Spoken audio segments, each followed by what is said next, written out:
Xin chào các bạn. Hôm nay chúng ta sẽ cùng nhau suy ngẫm về một chủ đề thiêng liêng và sâu sắc. Tình cha mẹ và nghiệp duyên theo ánh sáng Phật Pháp. Là những đứa con, chúng ta có bao giờ tự hỏi rằng tại sao cha mẹ lại phải chịu đựng nỗi đau trong âm thầm khi chúng ta làm họ tổn thương bằng sự vô tâm hay sự ích kỷ của chính mình? Và liệu tất cả những giọt nước mắt của mẹ, những nếp nhăn trên trán cha có phải chính là kết quả của những nghiệp duyên chưa được hóa giải từ những kiếp trước? Phật dạy rằng tất cả đều có nguyên nhân và kết quả, và trong cuộc sống mọi thứ đều không phải ngẫu nhiên. Sự hiếu thuận là cội nguồn của phúc báo, nhưng đôi khi chúng ta vô tình trở thành nghiệp chướng của cha mẹ mà không hề hay biết. Vậy làm thế nào để hiểu và hóa giải những khổ đau này? Hãy cùng tôi trong video này quay lại với những lời Phật dạy về tình cha mẹ, nghiệp duyên, sự tha thứ và tâm từ bi để tìm ra con đường sáng suốt, giúp giải thoát cho chính mình và những người thân yêu. Mời các bạn lắng nghe và suy ngẫm lời Phật dạy đã vang vọng trong tâm hồn chúng ta từ nhiều thế kỷ qua. Nhưng những lời đó không phải ai cũng thấu hiểu, bởi vì mỗi chúng ta đều mang trong mình những nghiệp duyên và những bóng tối chưa được hóa giải. Tình cha mẹ, một tình yêu vô điều kiện, không đòi hỏi, không tính toán, nhưng lại là một trong những thứ tình cảm có thể khiến chúng ta cảm nhận được sự thiêng liêng của cuộc sống trong những khoảnh khắc yên tĩnh của cuộc đời. Khi nhìn vào những giọt nước mắt của mẹ, những nếp nhăn trên trán của cha, có ai trong chúng ta không tự hỏi rằng mình đã làm gì để cha mẹ phải trải qua những nỗi đau đó? Phải chăng chính những hành động vô tâm, những lời nói không suy nghĩ hay sự ích kỷ của con cái đã khiến cha mẹ già đi nhanh hơn, khiến họ phải chịu đựng những nỗi khổ không thể tả? Tôi xin mở lời với các bạn bằng một câu hỏi giản dị nhưng sâu sắc. Con cái có thực sự hiểu được hết nỗi đau của cha mẹ khi họ dốc hết tình yêu thương để nuôi dưỡng chúng không? Và nếu đã hiểu, chúng ta có sẵn lòng trả ơn cha mẹ không? Hay cứ mãi mê theo đuổi những khát vọng cá nhân mà bỏ qua những tình cảm thiêng liêng ấy? Trong bài giảng này, tôi sẽ cùng các bạn khám phá về mối quan hệ giữa cha mẹ và con cái qua lời Phật dạy, để hiểu rõ hơn về nghiệp duyên, về hiếu đạo, về tha thứ và từ bi, cũng như cách chúng ta có thể hóa giải mọi khổ đau và sống trong bình an. Tình cha mẹ là một thứ tình cảm không thể tả xiết bằng lời. Nó vượt qua tất cả những định nghĩa đơn giản về tình yêu. Tình yêu đó không có sự phân biệt, không có điều kiện, không tính toán. Chúng ta, những đứa con, từ khi cất tiếng khóc chào đời, đã được nuôi dưỡng trong tình yêu vô bờ bến ấy. Cha mẹ vất vả nuôi dưỡng chúng ta từ những ngày đầu còn đỏ hỏn cho đến khi trưởng thành. Họ vẫn luôn lo lắng, bao bọc và hy sinh mọi thứ để chúng ta có thể sống một cuộc đời đầy đủ. Tình cha mẹ như dòng sông rộng lớn, dạt dào không bao giờ vơi cạn, như những đám mây trên bầu trời, luôn che chở cho con cái dưới ánh sáng của đời sống. Khi còn nhỏ, chúng ta luôn nhận được tình yêu thương, sự quan tâm chăm sóc của cha mẹ. Nhưng khi lớn lên, khi chúng ta có đủ sức mạnh để tự đứng trên đôi chân của mình, có khi chúng ta lại quên đi những hy sinh thầm lặng của họ. Chúng ta có thể quên mất rằng mỗi bước đi của mình đều gắn liền với những tháng ngày vất vả của cha mẹ. Có một câu chuyện về một người mẹ đã từng một mình nuôi dưỡng hai đứa con trong suốt những năm tháng khó khăn. Mặc dù bà phải làm lụng vất vả, đôi khi lại chịu đựng thiếu thốn, nhưng bà vẫn không bao giờ than phiền. Bà dành tất cả tình yêu thương cho con cái, lo lắng cho chúng từng bữa ăn, giấc ngủ. Khi con cái lớn lên, bà chỉ mong nhận được một lời hỏi thăm, một cuộc điện thoại từ chúng. Nhưng thay vào đó, bà lại nhận được sự thờ ơ, thậm chí là lạnh nhạt. Phật dạy rằng tình yêu cha mẹ là một trong những điều thiêng liêng nhất mà con người có thể trải nghiệm. Nhưng liệu chúng ta có thật sự hiểu và trân trọng tình yêu ấy? Hay có phải chúng ta đang vô tình trở thành gánh nặng, là nghiệp chướng cho cha mẹ bởi sự vô tâm và ích kỷ của chính mình? Tại sao con cái lại làm khổ cha mẹ? Mọi sự việc trong cuộc đời này đều không phải ngẫu nhiên mà xảy ra. Mỗi sự kiện, mỗi mối quan hệ đều có những nguyên nhân sâu xa mà đôi khi chúng ta không thể nhìn thấy được. Phật dạy rằng mọi việc trên đời đều do nghiệp duyên tạo thành. Con cái không phải tự nhiên mà đến với cha mẹ, mà đó là kết quả của một nhân duyên, một phần trong dòng luân hồi của nghiệp quả, nghiệp duyên và con cái. Con cái có thể đến để trả ơn, nhưng cũng có thể đến để trả nợ. Phật dạy rằng trong cuộc sống này, tất cả những mối quan hệ giữa con người với nhau đều được chi phối bởi nghiệp duyên từ những kiếp trước. Nếu một người con vô tình làm tổn thương cha mẹ, có thể đó là kết quả của một nghiệp duyên chưa được hóa giải từ trước. Có một gia đình, cha mẹ nuôi dưỡng con cái bằng tất cả sự chăm sóc và yêu thương. Tuy nhiên, khi con cái trưởng thành, chúng lại không chịu quan tâm, thậm chí còn có hành động vô lễ với cha mẹ. Phải chăng đó là do nghiệp duyên trong quá khứ của cả cha mẹ và con cái? Phật dạy rằng, khi đối diện với những hành động như vậy, ta không nên oán trách, mà nên quay lại soi lại chính mình. Liệu chúng ta trong kiếp trước có làm gì sai trái khiến con cái phải chịu nghiệp quả này? Nghiệp duyên giữa cha mẹ và con cái. Phật dạy rằng, con cái có thể đến để trả nợ, có thể là nghiệp xấu mà chúng ta chưa kịp hóa giải. Khi cha mẹ thấy con cái mình làm họ tổn thương, đó có thể là một phần của nghiệp duyên từ nhiều đời trước. Thay vì trách móc và oán giận, người học Phật nên quay về với tâm tĩnh lặng, dùng từ bi và sự tỉnh thức để đối diện với nghịch cảnh này. Khi nỗi đau từ con cái trở thành gánh nặng trong lòng, nhiều bậc cha mẹ có thể lựa chọn một trong hai con đường: oán trách hoặc chấp nhận trong am lặng. Tuy nhiên, Phật dạy rằng chỉ khi ta biết tha thứ, ta mới thực sự giải thoát khỏi nỗi đau trong tâm hồn mình. Tha thứ không phải là việc làm cho người khác, mà là việc làm cho chính bản thân mình. Có một người mẹ, suốt cả cuộc đời bà đã hy sinh vì con cái. Nhưng khi chúng lớn lên, bà chỉ nhận được sự lạnh nhạt và vô tâm từ chúng. Bà cảm thấy đau khổ và tủi thân. Nhưng sau một thời gian suy ngẫm, bà bắt đầu niệm Phật và cầu nguyện cho con cái. Bà không muốn con mình thay đổi, mà chỉ mong cho tâm bà được bình an. Dần dần, con cái bà nhận ra lỗi lầm của mình và quay lại thể hiện lòng hiếu thảo với bà. Phật dạy rằng, oán thù không thể tiêu trừ bằng oán thù, chỉ có thể tiêu trừ bằng từ bi. Và quả thật, khi chúng ta dùng lòng từ bi để đối diện với những đau khổ, nỗi đau sẽ không còn ám ảnh tâm hồn chúng ta nữa. Một trong những bài học sâu sắc mà Phật dạy chính là tất cả mọi người đều có thể là Bồ Tát. Và một trong những cách chúng ta nhận ra mình đang đi đúng con đường tu hành là nhận ra và học hỏi từ những thử thách mà chúng ta phải đối diện. Khi cha mẹ gặp phải khổ đau từ con cái, đó là cơ hội để họ thể hiện lòng từ bi và trí tuệ của mình.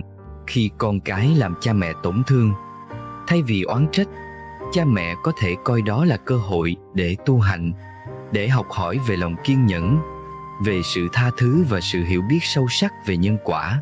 Chúng ta, những người làm cha mẹ, có thể học hỏi từ chính con cái, bởi vì chính những đứa con ấy là những người khiến chúng ta phải học về sự nhẫn nhịn, sự buông bỏ và sự từ bi. Đó chính là sự tu hành trong đời sống gia đình.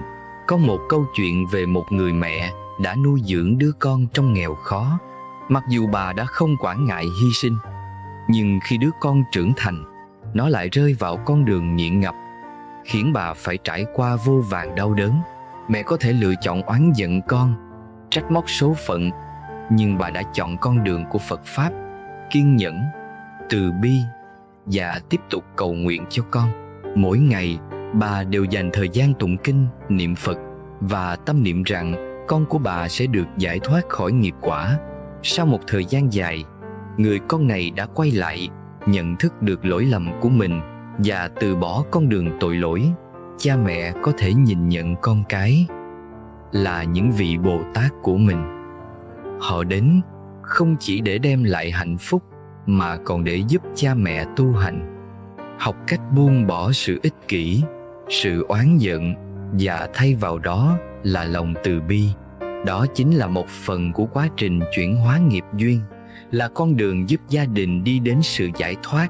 Để hiểu rõ hơn về những thử thách trong mối quan hệ giữa cha mẹ và con cái, chúng ta không thể không nói đến khái niệm nghiệp duyên từ nhiều kiếp trước. Phật giáo dạy rằng vạn vật đều có nhân quả, và nhân quả không chỉ xảy ra trong một kiếp mà còn xuyên suốt trong các kiếp sống nối tiếp nhau. Cha mẹ có thể yêu thương con cái vô cùng, nhưng nếu trong một kiếp trước họ đã tạo ra nghiệp xấu với ai đó, thì họ có thể phải gánh chịu quả báo này qua chính những đứa con mà họ nuôi dưỡng. Có một câu chuyện về một người mẹ rất yêu thương con, nhưng lại không thể hiểu tại sao đứa con của mình lại vô tâm, không quan tâm đến bà. Khi trưởng thành, khi nhìn lại quá khứ, bà nhận ra rằng trong một kiếp sống trước, bà đã từng hành động vô tình làm tổn thương một người khác, và giờ đây quả báo của nghiệp xấu ấy lại đến với bà qua chính đứa con mà bà yêu thương.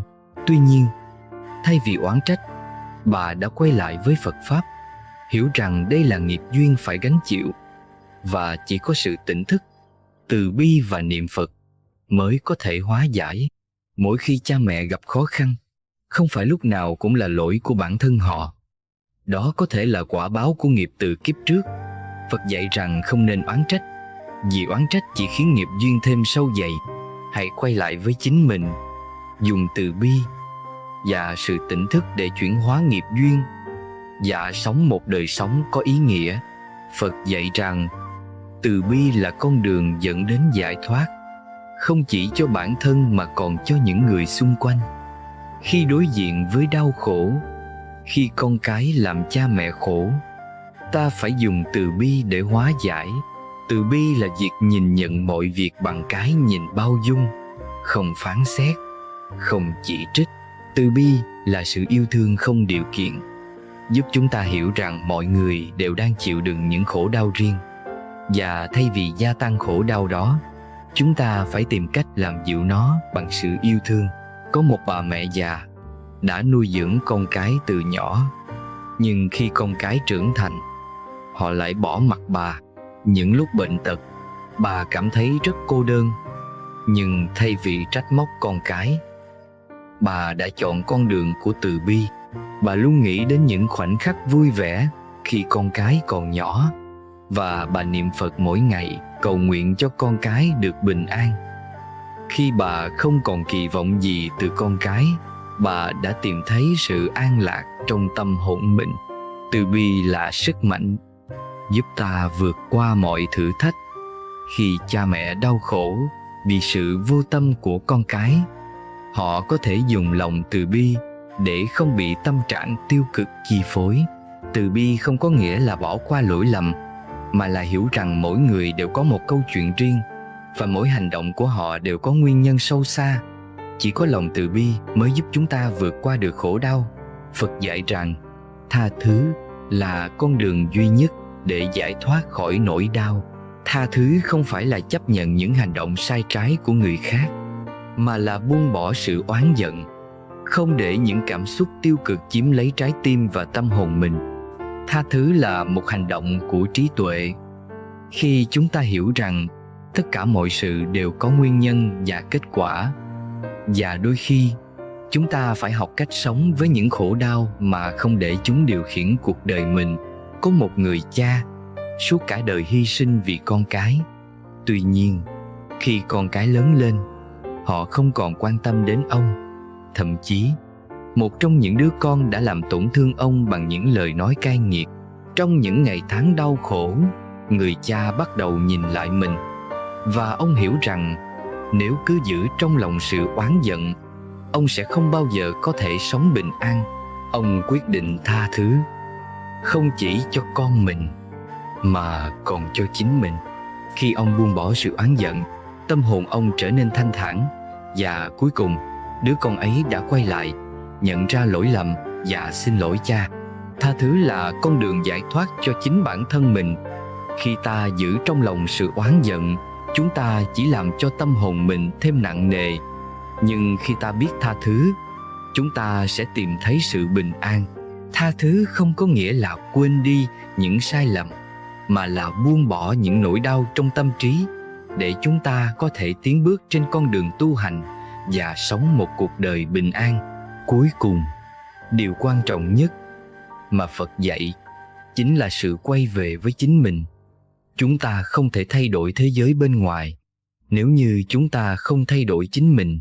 Khi cha mẹ đối diện với nỗi đau do con cái gây ra, điều đầu tiên họ cần làm là quay về với tâm hồn của mình, tìm lại sự tĩnh lặng và sự bình an. Tu tập không phải là để thay đổi người khác, mà là để thay đổi chính bản thân mình, để khi đối diện với những khó khăn, chúng ta có thể dùng trí tuệ và lòng từ bi để vượt qua. Có một người cha, sau nhiều năm sống trong sự u uất vì con cái không quan tâm đến mình, ông đã tìm thấy Phật Pháp. Ông bắt đầu học cách tụng kinh, niệm Phật và từng bước quay lại với chính mình. Ông hiểu rằng sự bình an không đến từ việc thay đổi người khác, mà đến từ việc tu tập và thay đổi chính bản thân mình. Khi ông tìm được sự bình an trong tâm, con cái ông cũng dần nhận ra lỗi lầm và quay lại bên ông. Phật dạy rằng cuộc sống là một hành trình tu hành. Mọi khó khăn trong đời sống gia đình không phải là điều ngẫu nhiên, mà là kết quả của nghiệp duyên. Tuy nhiên, chúng ta có thể thay đổi chính mình thông qua tu tập, và từ đó chuyển hóa mọi nỗi đau thành bài học quý giá. Tu tập chính là con đường giúp ta đạt được sự giải thoát, không chỉ cho mình mà còn cho những người xung quanh. Khi con cái làm cha mẹ khổ, đó không phải là điều ngẫu nhiên. Phật dạy rằng tất cả đều do nghiệp duyên tạo ra. Và khi chúng ta học cách nhìn nhận mọi việc qua lăng kính nhân quả, chúng ta sẽ thấy rằng không có gì là vô lý trong cuộc sống này. Điều quan trọng là chúng ta phải biết tha thứ, sống với tâm từ bi và trí tuệ để hóa giải những khổ đau và tìm thấy sự bình an trong tâm hồn. Hãy nhớ rằng cuộc đời này là một hành trình tu hành. Mỗi bước đi của chúng ta, mỗi hành động, mỗi lời nói đều góp phần tạo dựng nghiệp duyên cho chính mình và cho những người xung quanh. Vì vậy, chúng ta cần phải sống một đời sống đầy trí tuệ, từ bi và tỉnh thức để giúp chúng ta vượt qua mọi thử thách và đạt được sự giải thoát thực sự. Nam Mô A Di Đà Phật. Vậy là chúng ta đã cùng nhau đi qua một hành trình suy ngẫm về tình cha mẹ, về nghiệp duyên và sự tha thứ theo ánh sáng Phật Pháp.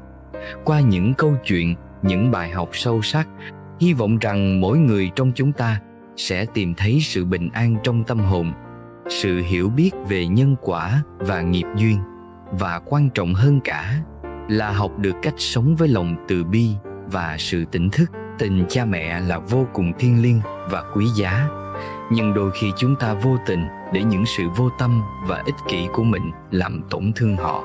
Hãy nhớ rằng việc quay về với chính mình, dùng từ bi để hóa giải khổ đau và tha thứ cho nhau là con đường giúp chúng ta không chỉ giải thoát cho chính mình mà còn giúp gia đình tìm lại sự bình an. Cảm ơn các bạn đã theo dõi video này.